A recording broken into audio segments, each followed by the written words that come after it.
Hi කොහොමද? ඉතින් ඔයාලා දන්නවා ඇමරිකාව සහ ඊශ්‍රායලය ඒකාබද්ධ යුද මෙහෙයුමක් ඉරානයට එරෙහිව ඉවත් කරලා අදට දවස් 20ක් වෙනවා.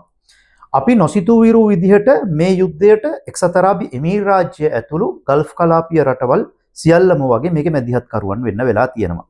ඉතින් ඒ යුද්ධයේ තත්වය කොහොමද? එක්සත් අරාබි එමිරාජ්‍ය මේකට මුහුණ දුන්නේ කොහොමද? මොකද ඉරානයෙන් එල්ල වෙන ප්‍රහාරවලට ඉතාමත් හොඳ ඩිෆෙන්ස් සිස්ටම් එකක් මේගොල්ලෝ ගාව තිබුණා. ඒ වගේම මේ වන විට මේ දවස් 20ක් පුරාවට ජීවිත අවදානමක් නැතිව මේ රට ඇතුළේ ජීවත් වෙන්න පුළුවන් කියන වාතාවරණය මේගොල්ලෝ ක්‍රියේට් කරලා තියෙනවා. අපි ඇත්තටම මේකට UAE පාලකයින්ට වගේම ආරක්ෂක අංශ වලටත් ස්තුතිවන්ත වෙන්න ඕන. හැබැයි මෙම තත්ත්වයක් එක්ක ඔයාලට දැනටම තේරලා තියෙනවා මුළු ලෝකයම ආර්ථික අර්බුදයක් කරා ගමන් කරනවා කියන එක.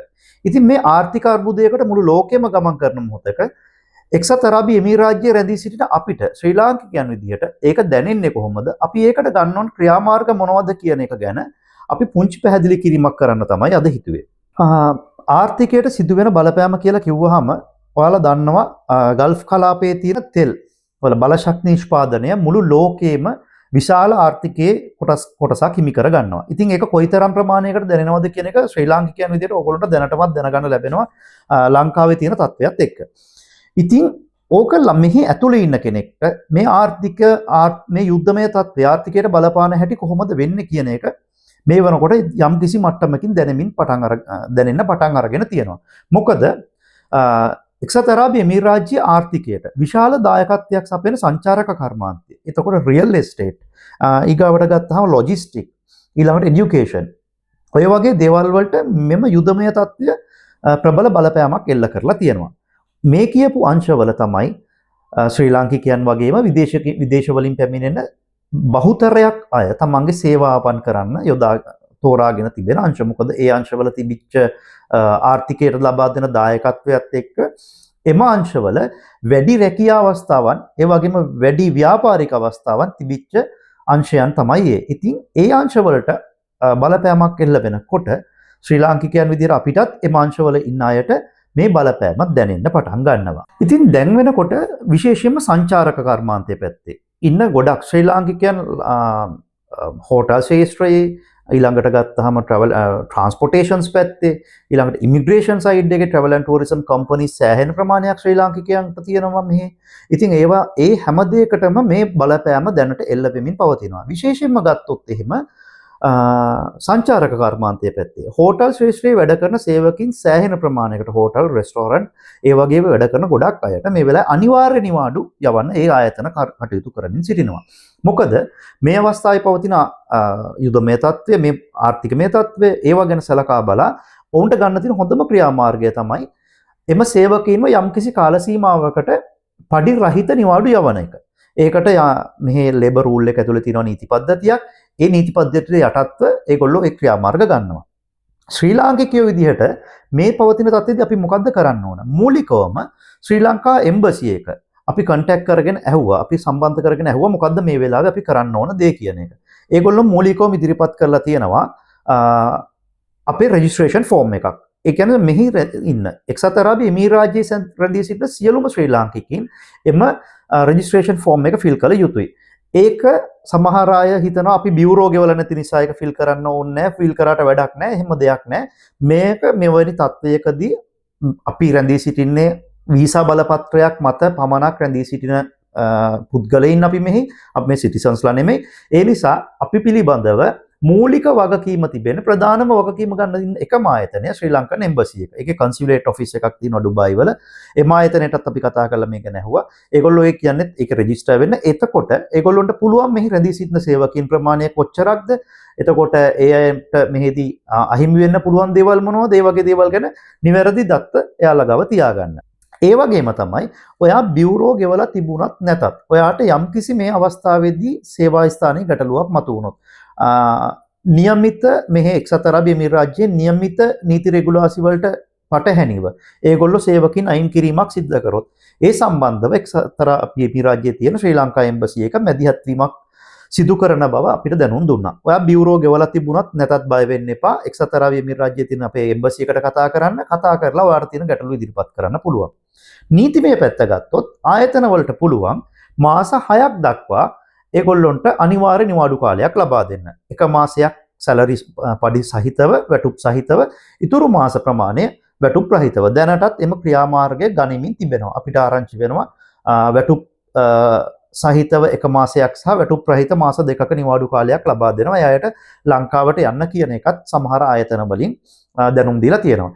අපි එම්බසි එකට කතා කරලත් අපේ සහෝදරියට ප්‍රැක්ටිකලි වෙච්ච ඉෂුව එකක්. එයාට මැදිහත් වෙන්න වෙච්ච ප්‍රැක්ටිකල් ප්‍රශ්නයක අපි සොලියුෂන් එකක් ගන්න තමයි එම්බසි එකට කතා කරේ. ඇත්තටම අපේ එම්බසි එක ශ්‍රී ලංකන් එම්බසි එක මේ අවස්ථාවේදී තාමත් හොඳ පැහැදිලි පිළිතුරු ලබා දුන්නා. අපි කරන්න ඕන මොනවද මේ වෙලාවේ අපි හැසිරෙන්න ඕන කොහොමද කියන එක.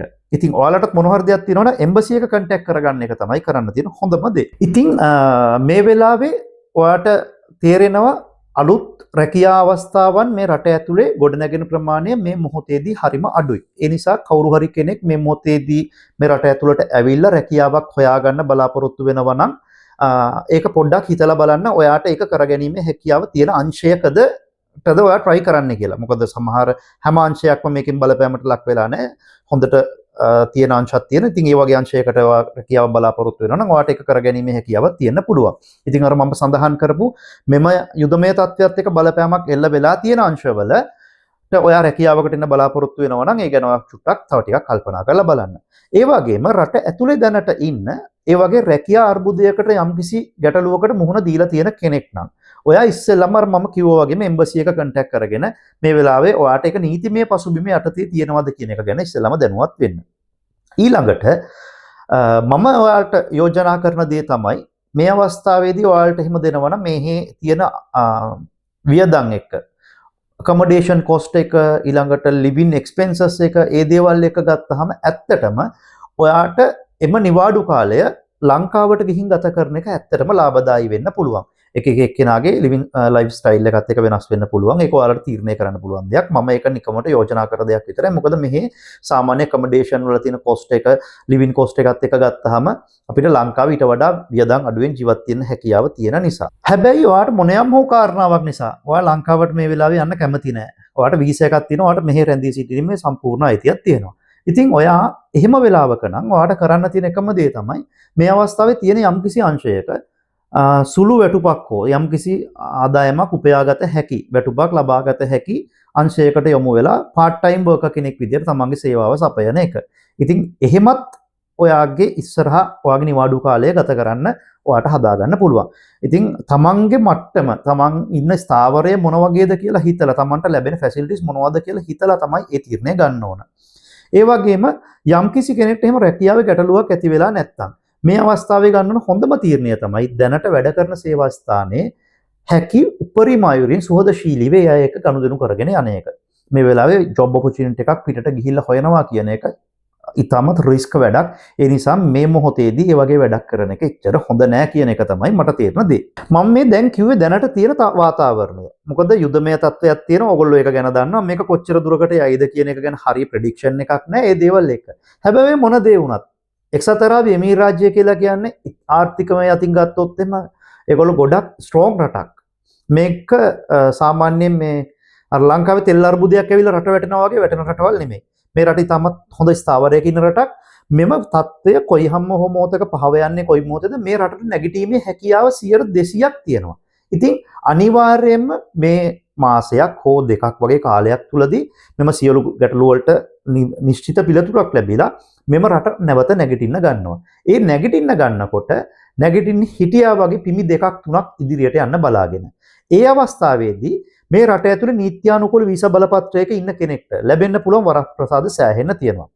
මොකද ඒගොල්ලෝ මේ මොහොතේ තමන්ගේ රට ඇතුලේ ඉන්න විදේශිකයන්ට හැකි උපරිම වේරින් තමන්ගේ ලයිෆ් ස්ටයිල් එක ඉස්සරහට ගේන සපෝට් කරනවා.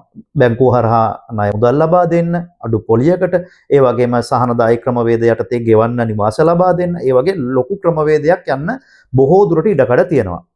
ඉතින් ඒකත් එක්ක මේ රට ඇතුලේ නීත්‍යානුකූල වීසා බලපත්‍රයක රැඳී සිටින කෙනෙක්ට ලැබෙන්න තියෙන අවස්ථා ගොඩාක් වැඩි. ඉතින් ඒ අවස්ථා ලබා ගන්න තමක් හරි බුද්ධිමත්ව මේ වගේ වෙලාවක් අපි හරියට කල්පනාකාරීව ගන්න තීරණ වැදගත් වෙනවා.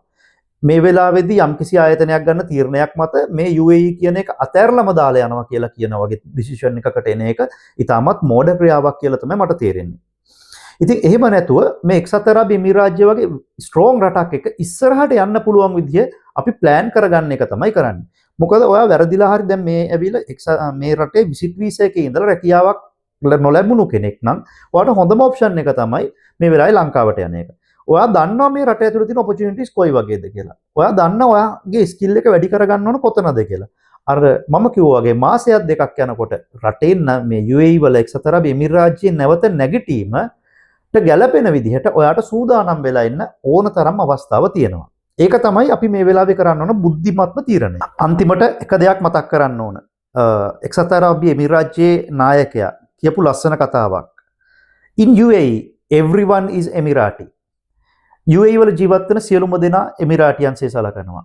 ඉතින් ඒක විශාල ප්‍රකාශයක්, ඊටමත් දුර දැක්මක් ඇතුව කළ ප්‍රකාශයක් කියලා අපි හිතනවා. ඉතින් ඒකත් එක්ක එක්සත් අරාබි එමිරාජ්‍යයේ රැඳී සිටින ශ්‍රී ලාංකිකයන් වන අපිට ඉදිරි කාලයේදී මේ යුදමය තත්ත්වය පහළ ගිහිල්ලා ඊටමත් හොඳ අනාගතයක් උදා වෙනවා කියන එක ස්ථිරයි. අපි ප්‍රාර්ථනා කරනවා එම තත්ත්වය ඊටමත් ඉක්මනින් උදා වෙන්න කියලා. එක දෙයයි කියන්න තියෙන්නේ, යුද්ධය කියන්නේ ලෝකේ පවතින දෙයක් නෙමෙයි. ලෝකේ පවතින එකම දේ සාමය පමණයි. ස්තුතියි.